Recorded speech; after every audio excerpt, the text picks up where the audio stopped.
ಕುಂದಾಪುರದ ಶಾಸ್ತ್ರಿ ಸರ್ಕಲ್ ಬಳಿಯಲ್ಲಿ ಆಮೆಗತಿಯಲ್ಲಿ ನಿರ್ಮಾಣವಾಗುತ್ತಿರುವ ಫ್ಲೈಓವರ್ನ ವಿಳಂಬ ಕಾಮಗಾರಿಯನ್ನು ವಿರೋಧಿಸಿ ನಿಗದಿತ ಅವಧಿಯೊಳಗೆ ಫ್ಲೈಓವರ್ ಹಾಗೂ ರಸ್ತೆ ಕಾಮಗಾರಿಯನ್ನು ಮುಗಿಸಲು ರಾಷ್ಟ್ರೀಯ ಹೆದ್ದಾರಿ ಹೋರಾಟ ಸಮಿತಿ ನೇತೃತ್ವದಲ್ಲಿ ಬೃಹತ್ ಪ್ರತಿಭಟನಾ ಧರಣಿ ನಡೆಯಿತು.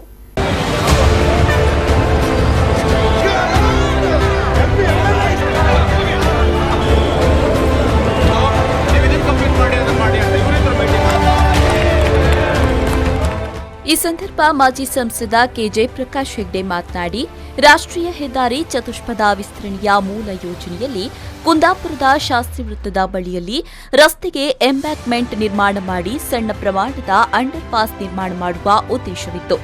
ಆದರೆ ಅಂದು ಎಂಬ್ಯಾಕ್ಮೆಂಟ್ ನಿರ್ಮಿಸಿ ಕುಂದಾಪುರವನ್ನ ಇಬ್ಬಾಗ ಮಾಡುವುದು ಬೇಡ ಎಂಬ ಸ್ಥಳೀಯರ ಒತ್ತಾಯದಂತೆ ಕೇಂದ್ರ ಸರ್ಕಾರದ ಗಮನ ಸೆಳೆದು ಫ್ಲೈಓವರ್ ನಿರ್ಮಾಣದ ಪ್ರಸ್ತಾವನೆಗೆ ಒಪ್ಪಿಗೆಯನ್ನ ಪಡೆಯಲಾಗಿತ್ತು ಎಂದು ತಿಳಿಸಿದರು. ನಾವು ಮಾಡಬೇಕಾದಷ್ಟೇ ಕೇಂದ್ರದ ಸಚಿವರನ್ನ ಕಂಡು, ಕಾರಣ ಆ ಮಟ್ಟದ ಸಮಸ್ಯೆ ಆ ಮಟ್ಟದಲ್ಲಿದೆ ಬಿಟ್ಟು ಈ ಮಟ್ಟದಲ್ಲಿ ಇಲ್ಲವೇ ಇಲ್ಲ. ಯಾಕಂದ್ರೆ ಇವ್ರು ನಮ್ಮ ಹತ್ರ ದುಡ್ಡಿಲ್ಲ ಅಂತಾರೆ. ದುಡ್ಡು ಇಲ್ಲದಿದ್ರೆ ಪರ್ಯಾಯ ವ್ಯವಸ್ಥೆ ಅಂತ ಆಗ್ಬೇಕಾಗ್ತದೆ.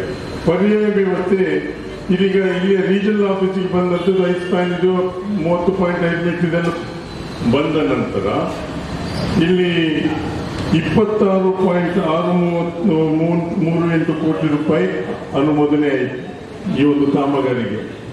ನಂತರದಲ್ಲಿ ಸ್ವಲ್ಪ ಬದಲಾವಣೆ ಆಯಿತು. ಅದನ್ನು 22.74 ಕೋಟಿಗೆ ತಂದರು.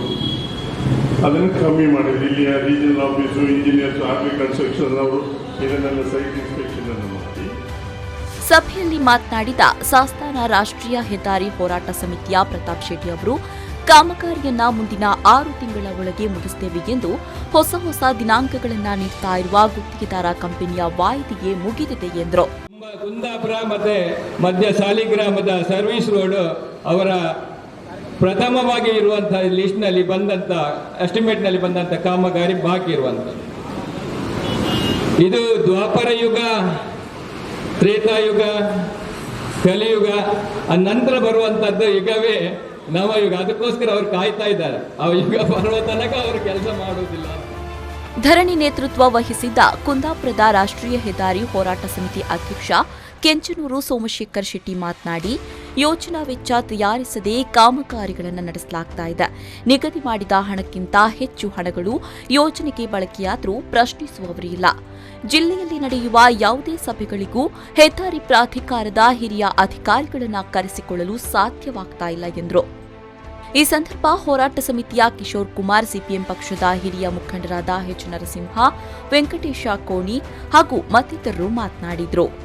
ಪ್ರತಿಭಟನೆ ನಡೀತಾ ಇದ್ದ ಸ್ಥಳಕ್ಕೆ ಬಂದ ಉಪವಿಭಾಗಾಧಿಕಾರಿ ಕೆ ರಾಜು ಅವರು ಪ್ರತಿಭಟನಾಕಾರರ ಅಹವಾಲುಗಳನ್ನು ಆಲಿಸಿದ ಬಳಿಕ ಹೆದ್ದಾರಿ ಇಲಾಖೆ ಹಾಗೂ ಗುತ್ತಿಗೆ ಕಂಪನಿ ಅಧಿಕಾರಿಗಳಲ್ಲಿ ಯೋಜನೆಯನ್ನ ಯಾವಾಗ ಮುಗಿಸ್ತೀರಿ ಎನ್ನುವ ಸ್ಪಷ್ಟ ಭರವಸೆ ನೀಡುವಂತೆ ಸೂಚಿಸಿದರು. तो आपने काम शुरू किया बट खत्म नहीं हुआ. ठीक है, आपने शुरू किया मगर कोई काम नहीं हो रहा. इनमें भी देख रहा हूँ. तो उसके लिए आप जो जवाब देना चाहते हैं वो जनता को देंगे. ಪ್ರತಿಸ್ಪಂದಿಸಿದ ಅಧಿಕಾರಿಗಳು 2020 ಮಾರ್ಚ್ 31ರ ಒಳಗೆ ಮುಗಿಸುವ ಭರವಸೆ ನೀಡಿದರು. Flyover by March 31st, 2020. ನಿಗದಿತ ದಿನಾಂಕದ ಒಳಗೆ ಕಾಮಗಾರಿ ಪೂರ್ಣಗೊಳ್ಳದೆ ಹೋದಲ್ಲಿ ಈಗಾಗಲೇ ಜಿಲ್ಲಾಧಿಕಾರಿಗಳ ನೇತೃತ್ವದಲ್ಲಿ ನಡೆದ ಸಭೆಯಲ್ಲಿ ತೆಗೆದುಕೊಂಡ ತೀರ್ಮಾನದಂತೆ ಮಾರ್ಚ್ 31ರಿಂದ ಟೋಲ್ ಸಂಗ್ರಹ ಬಂದ್ ಮಾಡಲಾಗುತ್ತೆ. ಎಸಿ ಕೋರ್ಟ್ನಲ್ಲಿ 133 ಕಾನೂನು ಅಡಿಯಲ್ಲಿ ದಾಖಲಾದ ಪ್ರಕರಣದ ವಿಚಾರಣೆಯನ್ನ ಮುಂದುವರಿಸಲಾಗುತ್ತದೆ. ತಪ್ಪಿತಸ್ಥರು ಎಂದು ಕಂಡುಬಂದಲ್ಲಿ ಸಂಬಂಧಿತರ ವಿರುದ್ಧ ಕಾನೂನು ಕ್ರಮ ಜರುಗಿಸುವುದಾಗಿ ಉಪವಿಭಾಗಾಧಿಕಾರಿ ಹೇಳಿದರು. ಸಭೆಯಲ್ಲಿ ಭಾಗವಹಿಸಿದ ಗುತ್ತಿಗೆ ಕಂಪನಿ ಹಾಗೂ ಪ್ರಾಧಿಕಾರದ ಅಧಿಕಾರಿಗಳ ಮೇಲೆ ಆಕ್ರೋಶವನ್ನ ವ್ಯಕ್ತಪಡಿಸಿದ ಜನರು ಸ್ಪಷ್ಟ ನಿರ್ಧಾರ ಪ್ರಕಟಿಸುವವರೆಗೂ ತೆರಳಲು ಬಿಡೋದಿಲ್ಲ ಎಂದು ಪಟ್ಟು ಹಿಡಿದರು. ಈ ವೇಳೆ ಮಧ್ಯಪ್ರವೇಶಿಸಿದ ಮಾಜಿ ಸಂಸದ ಜಯಪ್ರಕಾಶ್ ಹೆಗ್ಡೆ ಅಧಿಕಾರಿಗಳ ಮೇಲೆ ಆಕ್ರೋಶ ವ್ಯಕ್ತಪಡಿಸಿ ಶೋ ಮಾಡೋದು ಸರಿಯಲ್ಲ ಎಂದು ಅಸಹನೆ ವ್ಯಕ್ತಪಡಿಸಿದ ಪ್ರಸಂಗ ನಡೆಯಿತು. ಸಭೆಯ ಕೊನೆಯ ಹಂತದ ವೇಳೆಯಲ್ಲಿ ಅಧಿಕಾರಿಗಳು ನೀಡಿದ ಭರವಸೆಗಳಿಗೆ ತೃಪ್ತರಾಗದ ಪ್ರತಿಭಟನಾಕಾರರು ರಾಷ್ಟ್ರೀಯ ಹೆದ್ದಾರಿಯನ್ನ ತಡೆದು ಪ್ರತಿಭಟನೆ ನಡೆಸಲು ಮುಂದಾದರು. ಏಕಾಏಕಿ ನಡೆದ ಬೆಳವಣಿಗೆಯಿಂದ ಒಂದು ಕ್ಷಣ ವಿಚಲಿತರಾದ ಪೊಲೀಸ್ ಅಧಿಕಾರಿಗಳು ಅವರ ಮನವೊಲಿಕೆಗೆ ಮುಂದಾದರು. ಸರ್ಕಲ್ ಇನ್ಸ್ಪೆಕ್ಟರ್ ಮಂಚಪ್ಪ ಡಿಆರ್ ಹಾಗೂ ಎಸ್ಐ ಹರೀಶ್ ನಾಯ್ಕ್ ಅವರ ಮನವೊಲಿಕೆಯಿಂದಾಗಿ ಹೆದ್ದಾರಿ ಪ್ರತಿಭಟನೆಯನ್ನ ಹಿಂದಕ್ಕೆ ಪಡೆಯಲಾಯಿತು.